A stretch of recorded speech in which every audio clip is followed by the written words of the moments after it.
Welcome to The Buzz. I'm Christopher Conover. This week, our Copper Corridor road trip continues with a stop in its largest city.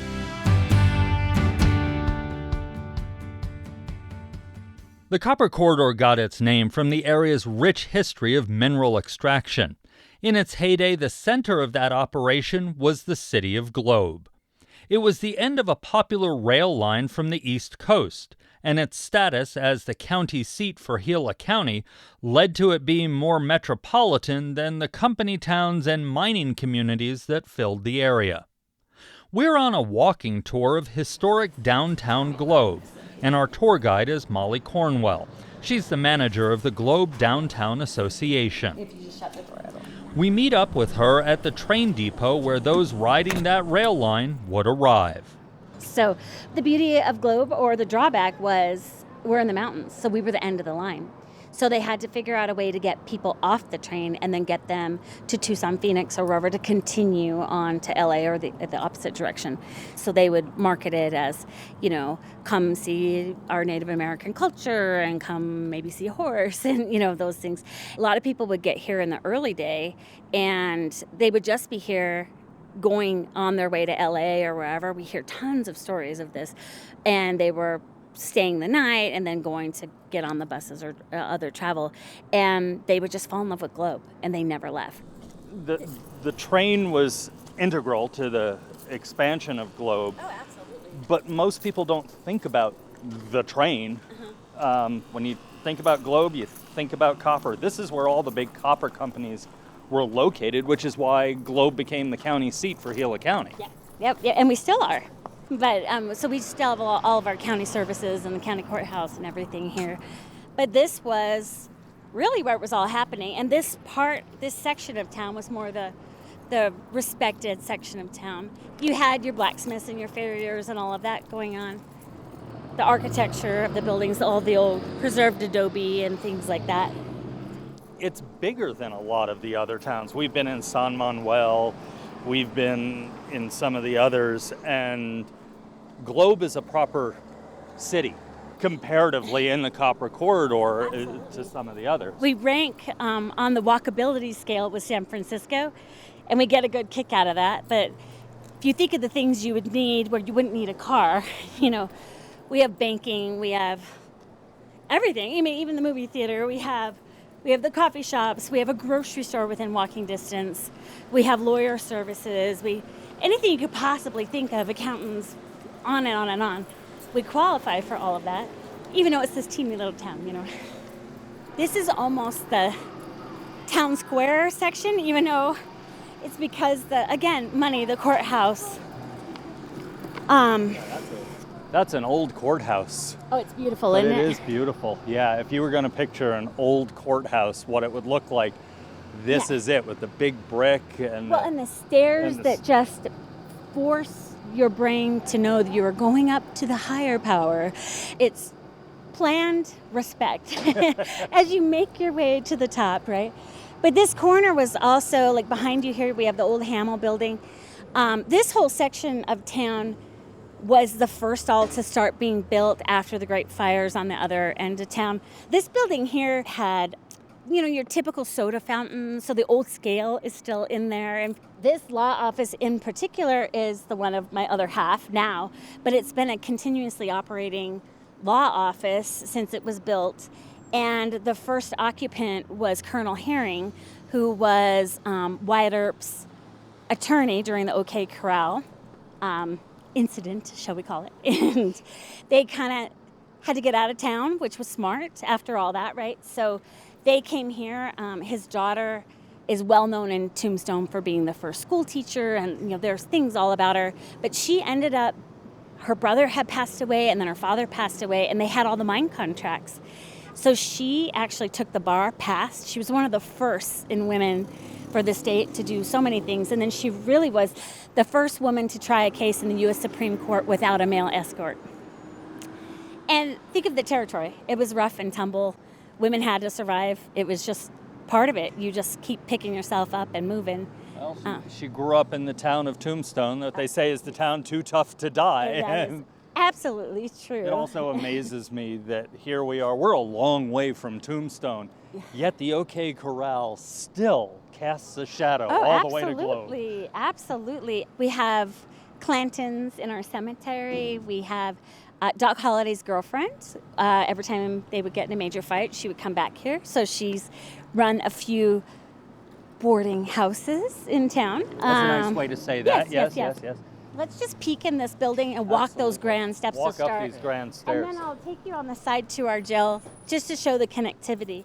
So we had a previous courthouse on this site, and that's more of the courthouse when you look at records where Geronimo and Billy the Kid and Apache Kid, Pearl Hart, all of the somewhat famous. Infamous at the very least. Yes, maybe that's even just betterly put. Just leave it at that one word. Then that courthouse was taken down and this was brought in. Hi. And small, steep steps. I know, right? So all of this was designed for the next phase because, again, Globe had money and the territory was changing. This was put in and opened 1906. But look at the architecture. The copper banisters we found under there was all original. And then you had to keep going up and up and up. And then you were in the courtroom. You were in the judge's lair, right? And now it's an art center. It is, and it's an art center, art gallery, and the third floor is a theater art. So the courthouse has been changed into a playhouse. Well, some people would say courtrooms are theater anyway They at are times. absolutely so not that big a change. Exactly. We're filming a movie right now based on incidents that happened here.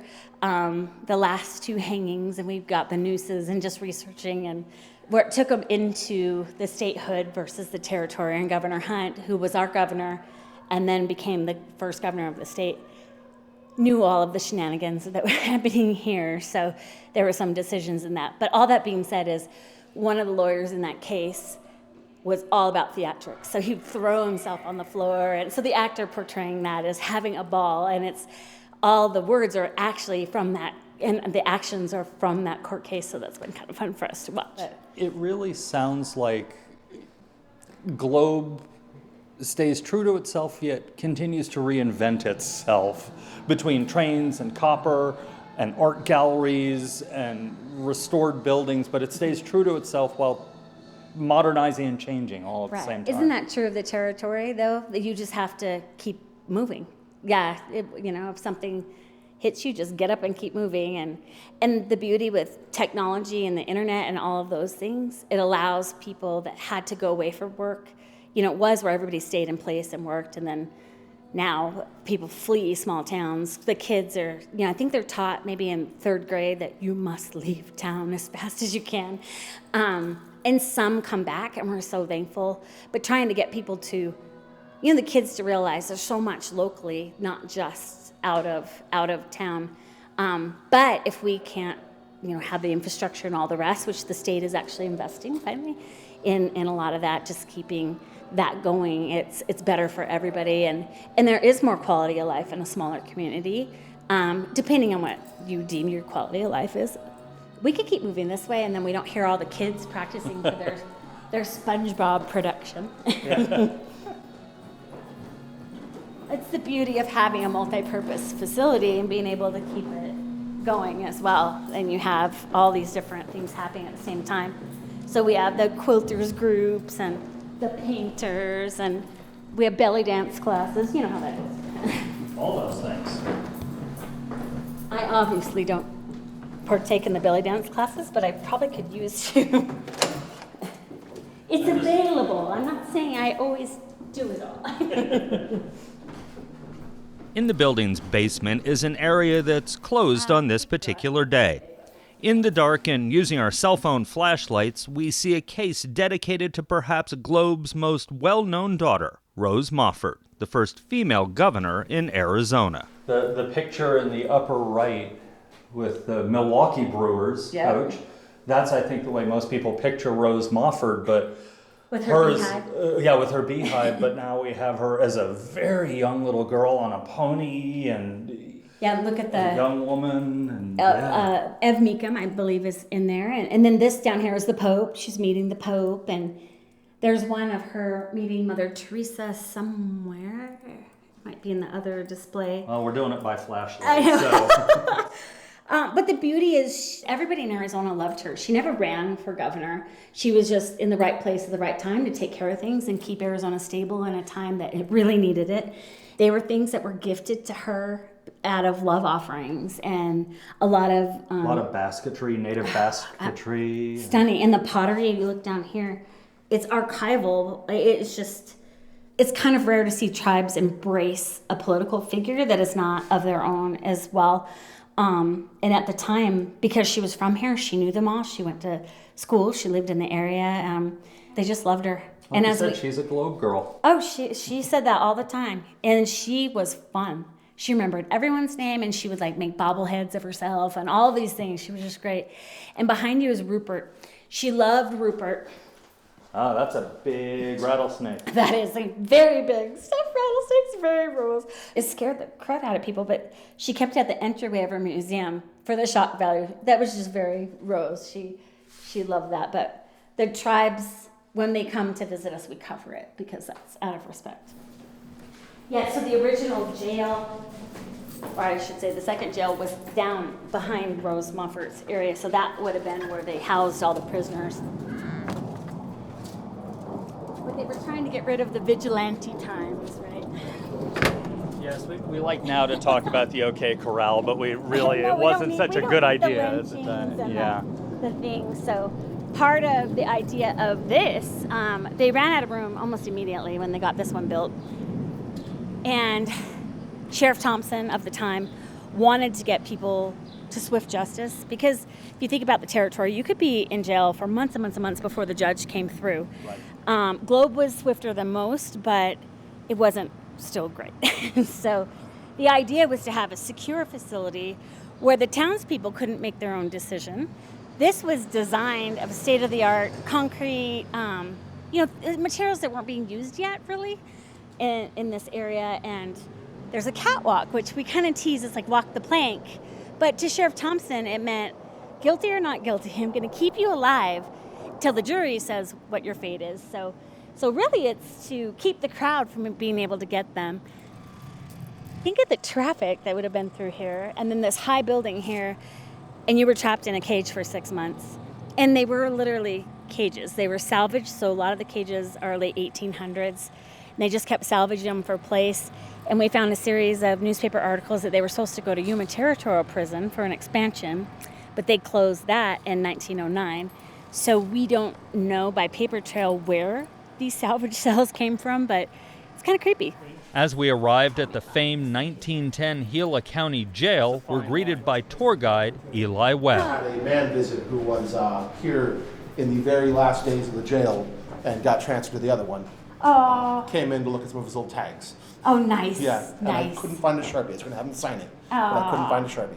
We just had someone else from that same time we've been talking. Beauty of Facebook. We meet a lot of inmates, or they come to show their family where they lived, and usually it's like, oh, what were you in for? It's kind of amazing people coming to visit the jail they were held in. You know, Right, you and they couldn't- wouldn't think of that. Yeah. Weird, macabre things. And it is funny. Everyone that comes in here, 9 out of 10 times, is like, "What? You'll never guess what I was booked for. Possession. How'd you know?" So yeah, this opened in 1910. Think of county. County, you weren't sentenced yet. You No. were waiting. So all the guys in here, it's worse because you're mixed with repeat offenders. You're mixed with murderers. You're mixed with any type of offender that you can imagine. Plus juveniles that maybe had a bag of pot. We had people in here for hardened gang violence, right? Like there was a murder charge, but this was also the local drunk tank.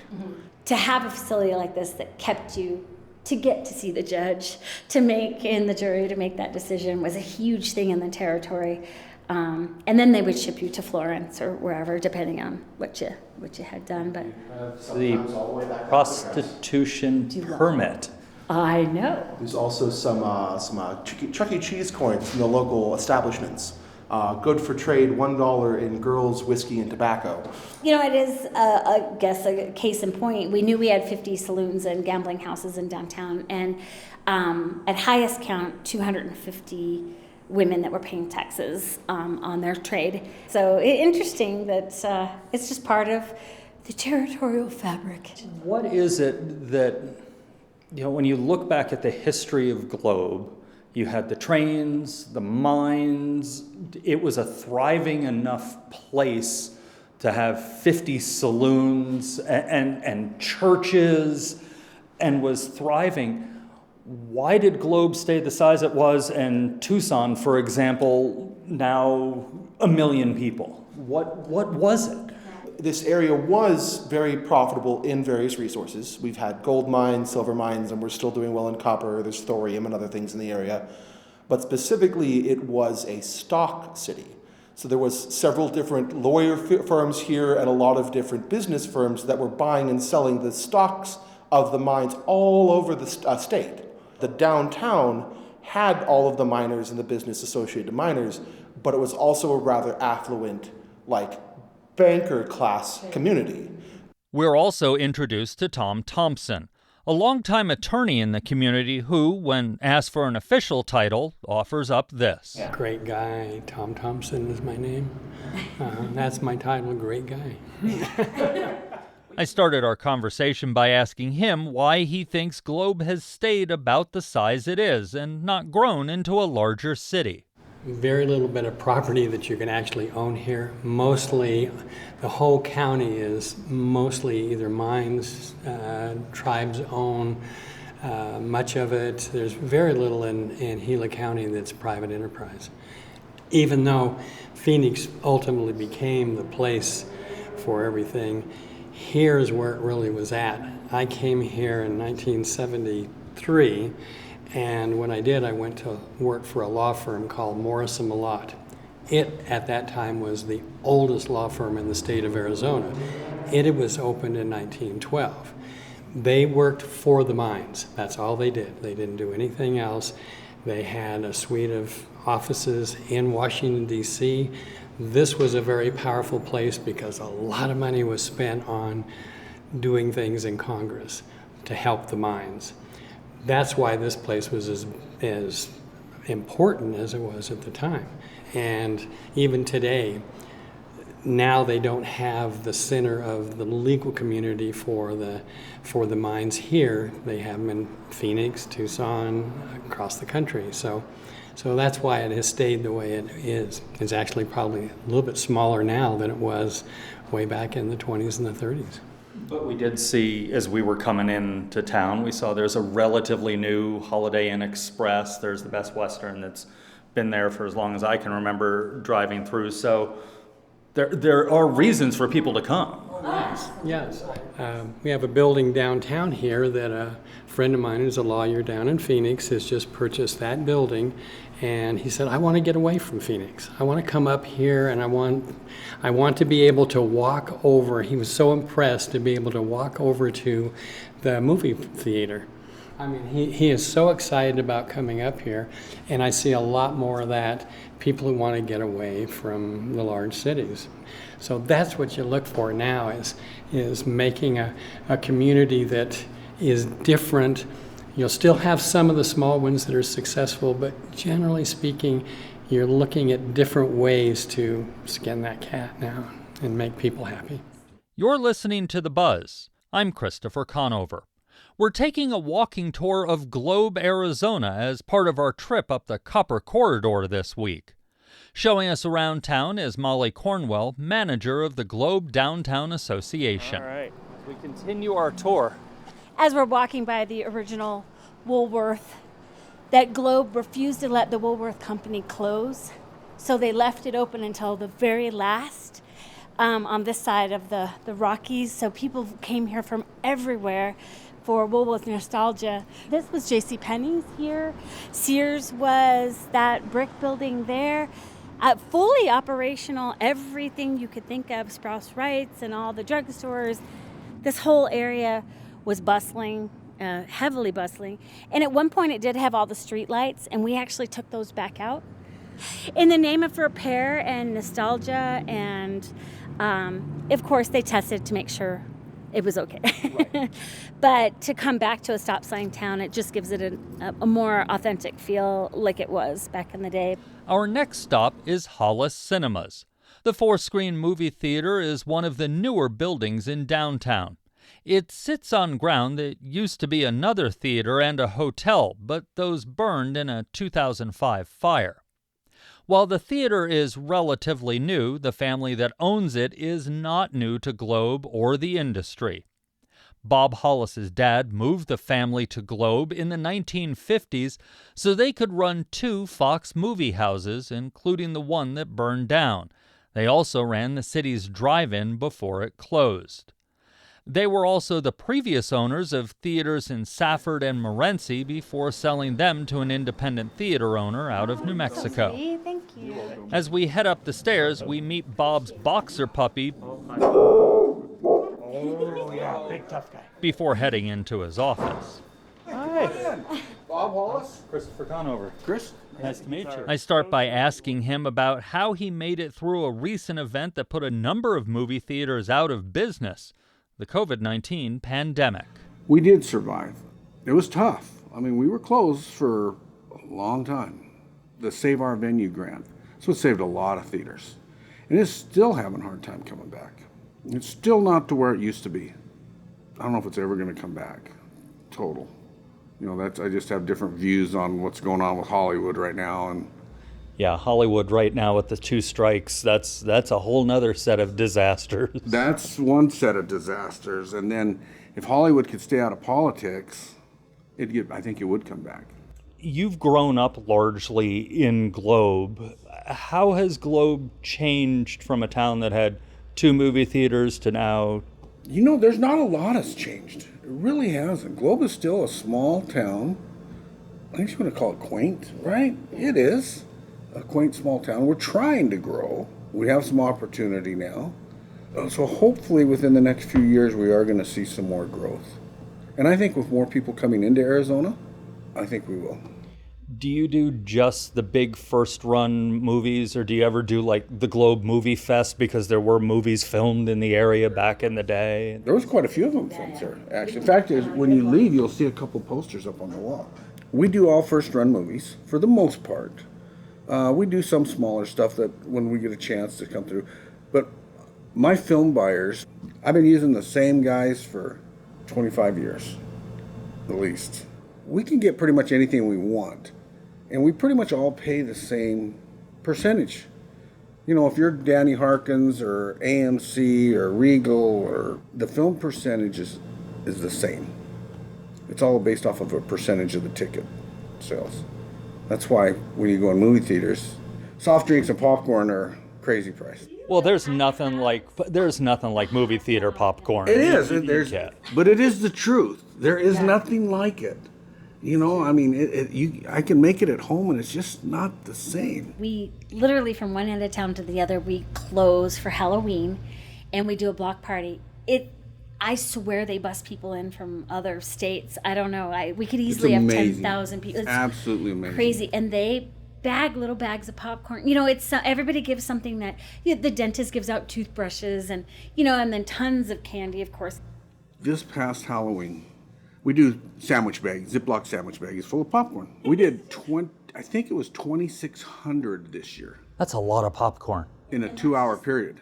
That's even more popcorn. Okay, well, 2 hours, two and a half, 3 hours is what the trick-or-treating downtown event lasts usually. And they're lined. I mean, it's just the whole town shut down, and it's an amazing event.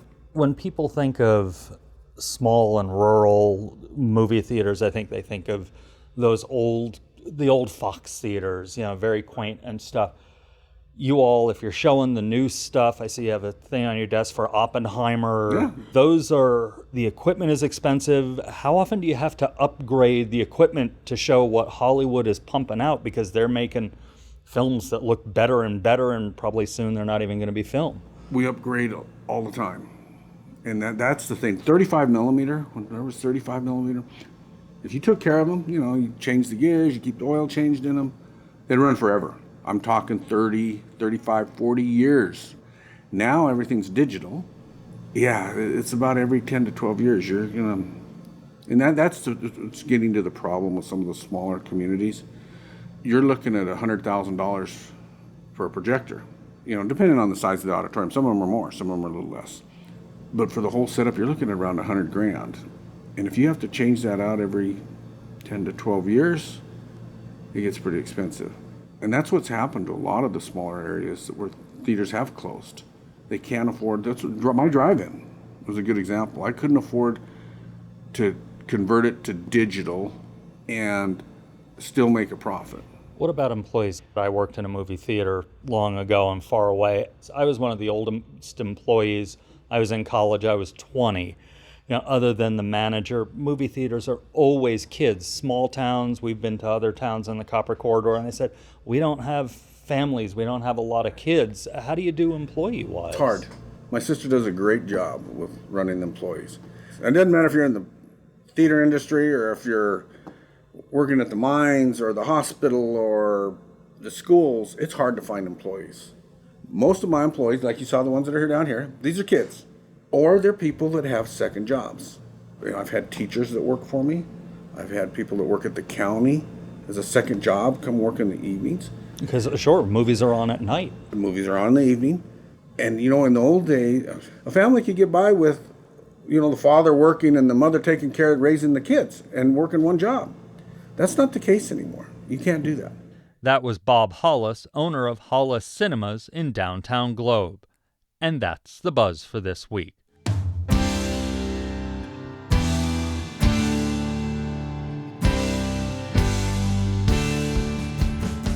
You can find all our episodes online at azpm.org and subscribe to our show wherever you get your podcast. Just search for The Buzz Arizona.